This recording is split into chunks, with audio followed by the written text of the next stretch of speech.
Hello guys, it's बनी again. अगर अभी तुम लोग 18 साल या उससे कम के हो तो अभी से भगवान जी के आगे जाओ और हाथ जोड़ के थैंक यू बोलो, क्योंकि जो ये वीडियो है ना, ये अगले 25 साल तुम्हारी ज़िंदगी को आसान करने वाली है।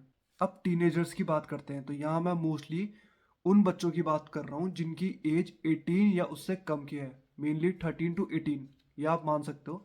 वैसे इसमें 19 भी आ जाएगा और आप 20 को भी वहीं ऐड कर सकते हो, पर मोस्टली 13 to 18 ही इस टाइम मैं ले रहा हूँ। तो ये कुछ चीज़ें हैं जो मैं अभी आपको बताने वाला हूँ, जिससे आप चोमू से सीधे चैड बन जाओगे। क्या बन जाओगे? चैड। ओके। ओके, सुनो अब ध्यान से आपको क्या क्या करनी है। तो पहला पॉइंट है, just work on your physique. With great physique comes great confidence. ये मैं लिख के दे सकता हूँ, अगर आप कहीं भी नोटिस कर लो, अगर आपकी फिजिक अच्छी है, आपको अगल बगल के लोग पूछते हैं, आपको कॉम्प्लीमेंट देते हैं, चाहे गर्ल्स का कॉम्प्लीमेंट हो, बॉयज़ का हो, आपके टीचर आपको कॉम्प्लीमेंट करते हैं, जिसकी वजह से आपका कॉन्फिडेंस बूस्ट अप मारता है और आप बाकी चीज़ों में अच्छा करने लगते हो। अब वर्क ऑन योर फिजिक्स से इसका मतलब ये नहीं है कि अब आप जिम पसंद नहीं है तो जिम जाना स्टार्ट कर दो। ये कुछ भी हो सकता है, चाहे आप किसी भी टाइप का वर्कआउट करो, आप घर में करो। आपको ओवरऑल अपनी लाइफस्टाइल में चेंजेस लाने हैं। जैसे कि जब हम टीनेजर होते हैं तो हम पे एक एडवांटेज होता है, हमारा मेटाबॉलिज्म इस टाइम पे काफ़ी ज़्यादा फास्ट होता है। तो ये हमारा एक आप एक एडवांटेज बोल सकते हो, जो बाकी एज ग्रुप से अच्छा होता है हमारे पास। ठीक है। तो इस टाइम पे आप अपनी फिजिक पे जितना काम करोगे ना, आपको ये 20 साल बाद उतना बेनिफिट देगा। बहुत सारी प्रॉब्लम आ जाएगी उन लोगों के जिनकी लाइफस्टाइल शिट हो चुकी है। बहुत सारे टीनेजर हैं, उनकी लाइफस्टाइल शिट हो चुकी है और 20 साल बाद उनको इसका बहुत ज़्यादा नुकसान होने वाला है। आप ये मत सोचिए कि ये कोई टाइम वेस्ट है, ये आपकी लाइफ पे एक इन्वेस्टमेंट है। अगर आप आज इन्वेस्ट करोगे, आपको 25 साल बाद ये रिजल्ट यील्ड करेगा। अगर अभी से अपनी लाइफस्टाइल गंदी रखोगे, कुछ भी खाओगे अनाप शनाप, रोज खा रहे हो, बिल्कुल कचरा जमा हुआ है पेट के अंदर, और कुछ भी खा रहे हो, पेट बड़ा सा हो रखा है, हिल नहीं पा रहे हो, कहीं चलते फिरते नहीं हो, 20 से 25 साल बाद आप हॉस्पिटल के चक्कर लगा रहे होंगे और आपकी सारी सेविंग भूस हो रही होगी।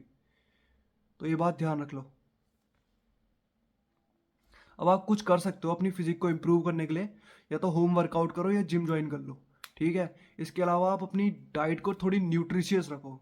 आप हाई प्रोटीन डाइट कंज्यूम करो, क्योंकि प्रोटीन मसल बिल्डिंग ब्लॉक होता है, ये आपकी लीन मसल मास आपको गेन करने में हेल्प करता है। तो प्रोटीन कंज्यूम करिए। ये पहला पॉइंट हो गया। अब आते हैं दूसरे पॉइंट पे। दूसरा पॉइंट है, डोंट बी एंटी सोशल। मैं फिर से रिपीट कर देता हूँ, डोंट बी एंटी सोशल। ये इंडियन टीनेजर्स की बहुत ही बुरी आदत है, एंटी सोशल होना। आप नोटिस करेंगे, बहुत सारे आपके दोस्त होंगे या आप खुद भी होंगे, आप नोटिस करेंगे कि आपकी मम्मी आपको कहीं जाने नहीं देती। आप खेलने जाना चाहते हो तो मम्मी बोलती है, नहीं वहाँ नहीं जाना, वो बिगड़े हुए बच्चे हैं, घर से ज़्यादा दूर नहीं आना, ट्यूशन से सीधे घर आ, ट्यूशन भी मत जा, ट्यूशन भी पड़ोस वाले भैया के पास जा, उनके अलावा किसी और के पास नहीं आना। जिसकी वजह से आपके अंदर वो ट्रेट आए थे। आप खुद ऐसे नहीं हो, आपके दोस्त होंगे, मैं मानता हूँ आपके दोस्त होंगे, आप अपने दोस्तों के साथ कुएं के मेंढक ही बन के रह जाओगे।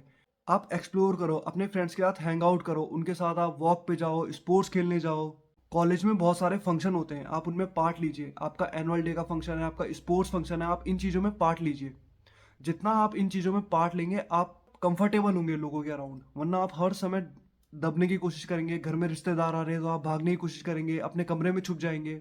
मेरा खुद का एक कजिन है, जैसे ही हम उसके घर जाते हैं तो वो लिटरली अलमारी के अंदर छुप जाता है, और वो 11वीं क्लास में पढ़ता है। कैन यू इमेजिन, 11वीं क्लास का बच्चा अपनी खुद की ताई जी को और भैया को देख के अलमारी के अंदर छुप रहा है। उसके अंदर इतना कॉन्फिडेंस नहीं है कि वो अपने भाई और अपनी ताई जी को फेस कर पाए, तो दुनिया को वो क्या ही फेस करेगा। ये चीज़ें होती हैं, तो आप देखिए इन चीज़ों को।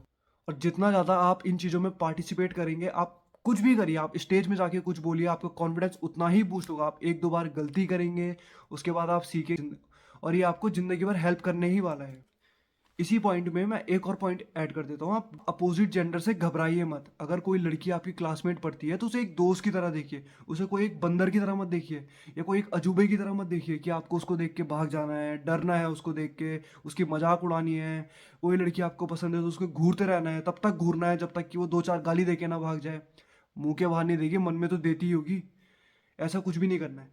आपको हमेशा रिस्पेक्टफुल आदमी की तरह ही बिहेव करना है। आप एक पढ़े लिखे टीनेजर हो, अच्छी फैमिली से आते हो, तो आपको ये दिखाना भी है, ना आपको डरना है ना आपको डराना है। आप कंफर्टेबली आप कंफर्टेबली बात करिए। अगर आप अभी लड़कियों से बात करना नहीं सीख पाए ना, आप ये लाइफ में कभी नहीं कर पाओगे। आपको उनकी प्रॉब्लम्स के बारे में पता ही नहीं चलेगा, आपके रिलेशनशिप में बहुत ज़्यादा प्रॉब्लम आएगी। आप हमेशा टेंशन महसूस करोगे, ये चीज़ें टीनेजर में ही सुधारी जा सकती है। बाद में ये चीज़ें बहुत ज़्यादा बड़ी हो जाएगी और आपको इसका खामियाजा भुगतना पड़ेगा। तीसरा टीनेजर के लिए सबसे इम्पोर्टेंट पॉइंट है, प्रायोरिटाइज योर स्लीप। आप मिनिमम 8 घंटे सोने की कोशिश करिए, चाहे कुछ भी हो जाए। ठीक है, मैं ये बोलूँगा आपकी स्टडीज से ज़्यादा इंपॉर्टेंट आपकी स्लीप है। अब मैं क्यों बोल रहा हूँ, क्योंकि बहुत लोगों को पता भी होगा कि जो जो हमारी बॉडी की ग्रोथ होती है, चाहे वो हेयर्स हो, हमारे नेल्स हो या हमारी मसल्स हो, कुछ भी हो, ये स्लीप में ही बढ़ती है। जब हम सोते हैं ये चीज़ें तब ही ग्रो करती है। जब हम दिन भर उठे रहते हैं कुछ करते रहते हैं, ये ग्रो नहीं करती। हमें सोना बहुत ज़रूरी है। आप मिनिमम 8 घंटे सोने की कोशिश करिए और हो पाए तो 10 से 12 घंटे सोइए डेली। स्लीप से आपको एक और बेनिफिट होगा, आपका टेस्टोस्टेरोन लेवल बूस्ट करेगा। टेस्टोस्टेरोन मेल बॉडी में एक ग्रोथ हार्मोन होता है, जो हमारी मेल बॉडी में सबसे ज़्यादा इंपॉर्टेंट हार्मोन है। ये बहुत ही वास्ट टॉपिक है और इस पे एक डिटेल वीडियो बहुत जल्दी आएगी। स्लीप के ऊपर भी एक डिटेल वीडियो जरूर आएगी कि आप कैसे अपनी हाइट बढ़ा सकते हैं। स्लीप और न्यूट्रिशन कैसे डायरेक्टली अफेक्ट करते हैं हमारे हाइट को। चौथा पॉइंट मैं आपको बोलूँगा, कुछ ना कुछ स्किल्स डेवलप करिए। अगर आपकी 60% से ऊपर है तो 60% वाला और 90% वाला सेम ही है। अगर 60% वाले के पास कुछ स्पेशल स्किल है, वो हमेशा 90% वाले को बीट करेगा और उससे ज़्यादा लाइफ में सक्सेसफुल होगा, होगा ही होगा। अब मैं ये नहीं कह रहा हूँ कि आपको बिल्कुल नहीं पढ़ना है। अगर आप पढ़ने में इंटेलिजेंट हो तो ये बहुत अच्छी बात है। आईआईटी की प्रिपरेशन करना चाहते हो, एमबीबीएस की करना चाहते हो तो आप करिए, बिल्कुल करिए। पर जो बच्चे एवरेज हैं उन्हें कुछ ना कुछ स्पेशल स्किल डेवलप करनी पड़ेगी। या तो आप कोई स्पोर्ट्स एज अ हॉबी ले लो, खासकर कि कोई आउटडोर स्पोर्ट्स। जितना ज़्यादा आप आउटडोर स्पोर्ट्स खेलोगे आपकी बोन डेंसिटी उतनी ज़्यादा हैवी होगी। जितना ज़्यादा आप कॉम्पिटिटिव स्पोर्ट्स खेलोगे आपकी बॉडी में टेस्टोस्टेरोन लेवल फिर से बढ़ेंगे और टेस्टोस्टेरोन हमारी बॉडी में सबसे ज़्यादा इंपॉर्टेंट हार्मोन होता है। और पांचवा और बहुत ज़्यादा इंपॉर्टेंट पॉइंट है, नो योर प्रायोरिटीज। अब मैं ये नहीं कह रहा हूँ कि आपके घर में बिल्कुल भी बहुत ज़्यादा प्रॉब्लम है, आप किसी गांव में रह रहे हो और आप घर वालों से लड़ाई करने लग जाओ कि नहीं मुझे तो प्रोटीन खाना है, जिम जाना है। अगर आपके घर में इतनी ज़्यादा फाइनेंशियल प्रॉब्लम है तो आपको थोड़ा स्ट्रेटेजी चेंज करनी पड़ेगी। और अगर आप एक विलेज में रहते हो तो आप अपनी प्रायोरिटीज समझो। इस टाइम आपकी प्रायोरिटीज ये है कि आप अपनी फैमिली की हेल्प करो।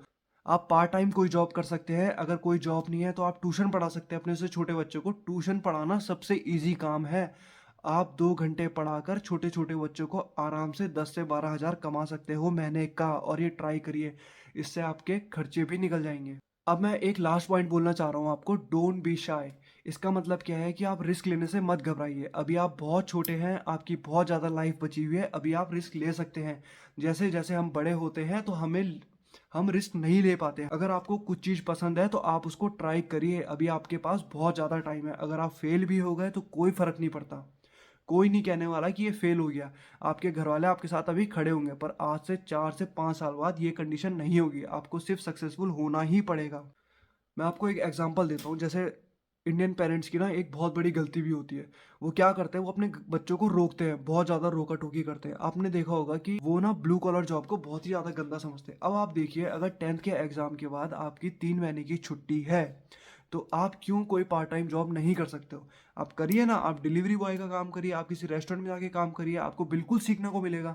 घर में बैठे बैठे आप इंट्रोवर्ट हो जाएंगे और आप कुछ भी नहीं कर पाएंगे। आपको लगेगा आप बहुत महान हो, दिन भर वीडियो देख रहे हो, सब कुछ आ रहा है। ऐसा कुछ नहीं होता है। प्रैक्टिकल दुनिया बहुत अलग है और बहुत कुछ सीखने को मिलता है। अगर आपके 10th के बोर्ड के बाद 3 महीने की छुट्टी है और आप किसी रेस्टोरेंट में काम करते हो, आपको दिन भर वहाँ खड़े होना है। सूट बूट पहनिए, टाई लगाइए, खड़े हो जाइए। कोई ना कोई वहाँ आएगा, कस्टमर आएगा, किसी ना किसी से आपकी बात होगी, हेलो हाई होगी, आपको कुछ ना कुछ जानने को मिलेगा। हो सकता है कि आपको उसी फील्ड इंटरेस्ट आ जाए और आप बाद में अपना खुद का रेस्टोरेंट खोल पाए। आपके पास इन हैंड एक्सपीरियंस होगा। तो शॉर्ट में वीडियो का कंक्लूजन यही है कि आप अपनी फिजिक पे ध्यान दीजिए, अपनी स्लीप को प्रायोरिटाइज कीजिए, कुछ स्किल डेवलप कीजिए, इंट्रोवर्ट मत बनिए और लोगों से बात करिए, डोंट बी एंटी सोशल, और अपनी प्रायोरिटीज़ को समझिए। अगर आप इस वीडियो को ध्यान से सुनेंगे और इसको इम्प्लीमेंट करेंगे ना, मैं गारंटी के साथ कह सकता हूँ आपकी लाइफ में बहुत ज़्यादा चेंजेस आएंगे। और टीनेजर कैसे अपनी हाइट को इंक्रीज कर सकते हैं, इस पे बहुत जल्दी एक वीडियो आएगी। तो आप चैनल को प्लीज़ सब्सक्राइब कर दीजिए और बेल आइकन को प्रेस कर दीजिए। Thank you so much.